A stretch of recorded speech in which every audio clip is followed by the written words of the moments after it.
আমাদের এখানে একটা প্রশ্ন দেয়া আছে যে নিচের কোন যৌগটি পোলার যৌগ। তাহলে আমরা সরাসরি বলে দিতে পারি এখানে অ্যামোনিয়া পোলার যৌগ। কি করে অ্যামোনিয়া পোলার যৌগ, আসো সেই কৌশলটাই তোমাদেরকে শেখাই।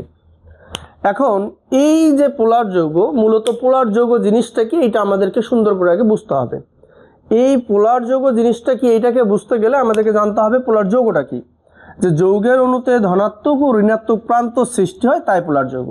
তাহলে যৌগের অণুতে কি হবে, ধনাত্মক প্রান্ত এবং এই যে ঋণাত্মক প্রান্ত, এই দুই প্রান্তের সৃষ্টি হবে, তাহলে বলতে পারি এটা কি যৌগ, পোলার যৌগ। এখন যৌগ তো হলো দুই প্রকার, একটা হচ্ছে কি আয়নিক যৌগ আর একটা কি যৌগ, সমযোজী যৌগ। তার মানে একটি আয়নিক যৌগ একটি সমযোজী যৌগ। তাহলে পোলার হবে কে, আয়নিক নাকি সমযোজী? খুবই সিম্পল, সমযোজী যৌগের অণুতে, এই সমযোজী যৌগের অণুতে যদি ধনাত্মক আর ঋণাত্মক প্রান্তের সৃষ্টি হয় তাহলে আমরা সরাসরি বলে দিতে পারি সমযোজী। এই যে সমযোজী যৌগ হবে এবং সেখানে ধনাত্মক প্রান্ত এবং ঋণাত্মক প্রান্ত সৃষ্টি হবে, তাহলে আমরা বলতে পারবো এটি হবে পোলার যৌগ। এবার আসো কোনটি সমযোজী কোনটি আয়নিক এইটি শনাক্ত করি।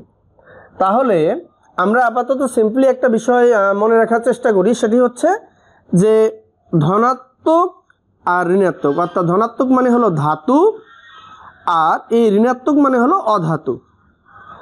এই ধাতু অধাতু মিলে যে যৌগ গঠিত হবে সেটা হচ্ছে আয়নিক, আর অধাতু অধাতু মিলে যে যৌগটা গঠিত হবে সেটি হচ্ছে কি সমযোজী। এখন এই চারটি অপশন ক খ গ ঘর মধ্যে আমরা চিন্তা করি কোনটি আয়নিক এবং কোনটি সমযোজী। প্রথমে আমরা দেখছি ক্যালসিয়াম কি ধাতু, অক্সিজেন অধাতু। তো ধাতু অধাতু বলে স্বাভাবিক অর্থেই সেটি কি হবে, সেটি আয়নিক যৌগ। তা আমরা বলছিলাম যে সমযোজী যৌগ ছাড়া পোলার হবে না, তাহলে এই যে আয়নিক যৌগ পোলার হবে না, এটা ক্লোজ। এবার আসি কার্বন অধাতু অক্সিজেন অধাতু, তার মানে কি সমযোজী যৌগ।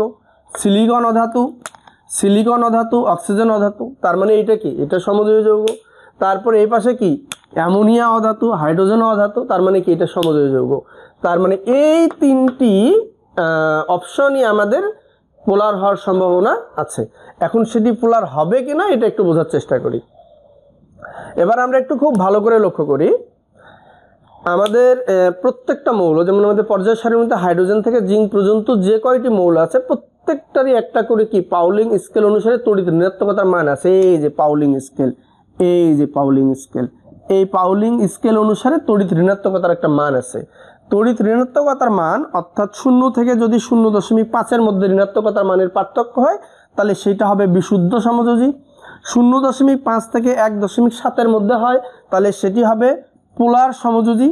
এবং 1.7 থেকে 2 পর্যন্ত, 1 পর্যন্ত মানে 2.1 পর্যন্ত যত বেশি হবে এইটি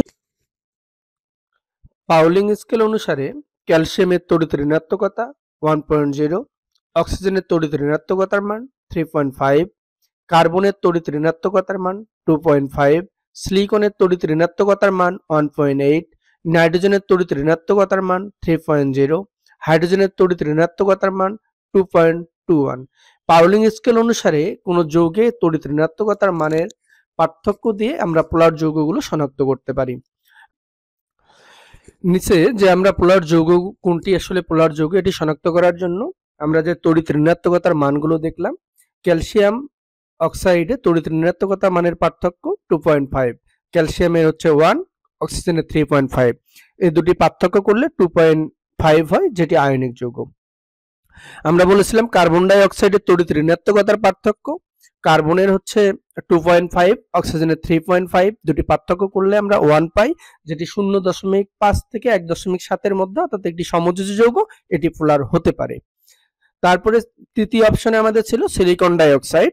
এখানে সিলিকন তড়িৎ ঋণাত্মকতার পার্থক্য 1.8, অক্সিজেনের তড়িৎ ঋণাত্মকতার পার্থক্য 3.5, দুটি পার্থক্য করলে আমাদের 1.7 হয়, অর্থাৎ এই দুটি 0.5 থেকে 1.7-এর মধ্যে থাকলে আমরা বলেছি এটি সমযোজী এবং পোলার হতে পারে। অ্যামোনিয়ার ক্ষেত্রে তড়িৎ ঋণাত্মকতার পার্থক্য নাইট্রোজেনের 3.0 এবং হাইড্রোজেনের 2.21, এই দুটি পার্থক্য করলে 0.79 পাই, অর্থাৎ এটি একটি সমযোজী যৌগ, এটিও পোলার হতে পারে। অর্থাৎ আমরা বলেছি 0.5 থেকে 1.7 পর্যন্ত যত বেশি হবে এটি হবে পোলার যৌগ। এবার যেহেতু আমরা একটা বিষয় খুব কেয়ারফুলি বুঝলাম, সেটি হচ্ছে যে তড়িৎ ঋণাত্মকতার মানের পার্থক্য যদি হয় তাহলে পাউলিং স্কেল অনুসারে 0.5 থেকে 1.7 পর্যন্ত হবে এইটি পোলার সমযোজী আমরা বলতে পারি, কিন্তু সবগুলোই মনে হলো পোলার।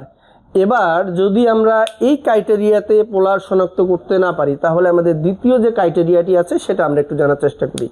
আমাদেরকে এখন এইগুলোর গঠন অঙ্কন করতে হবে। যেমন কার্বনের শেষ কক্ষপথে কয়টা থাকে? 4টা থাকে। কয়টা অক্সিজেন আছে? 2টা অক্সিজেন। এই অক্সিজেনের শেষ কক্ষপথে কয়টা থাকে? 6টা করে থাকে। আমরা 6টা করে দিতে পারি, এই যে এরকম করে দিতে পারি। এখন এই কার্বনে কোনো মুক্ত জোড় ইলেকট্রন নাই। সিলিকনের ক্ষেত্রে যদি চিন্তা করি, সিলিকন 2টা অক্সিজেন, তাহলে এই সিলিকনেও কোনো মুক্ত জোড় ইলেকট্রন নাই।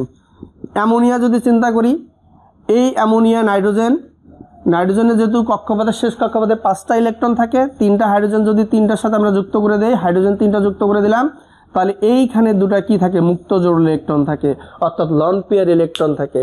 যদি পাউলিং স্কেলের পার্থক্য অনুসারে আমরা পোলার যৌগ শনাক্ত করতে না পারি তাহলে আমাদেরকে এই যে গঠন অঙ্কন করতে হবে, এখানে লন পেয়ার বা মুক্ত জোড় ইলেকট্রন আছে কিনা সেটি শনাক্ত করতে হবে। যেখানে মুক্ত জোড় ইলেকট্রন আছে তাহলে সেটি হবে আমাদের উত্তর। এই যেখানে মুক্ত জোড় ইলেকট্রন আছে তাহলে আমাদের এই যৌগে পোলার হলো নিচের কোন যৌগটি পোলার, তাহলে আমরা এখন বলে দিতে পারি নিচের অ্যামোনিয়া যৌগটি পোলার।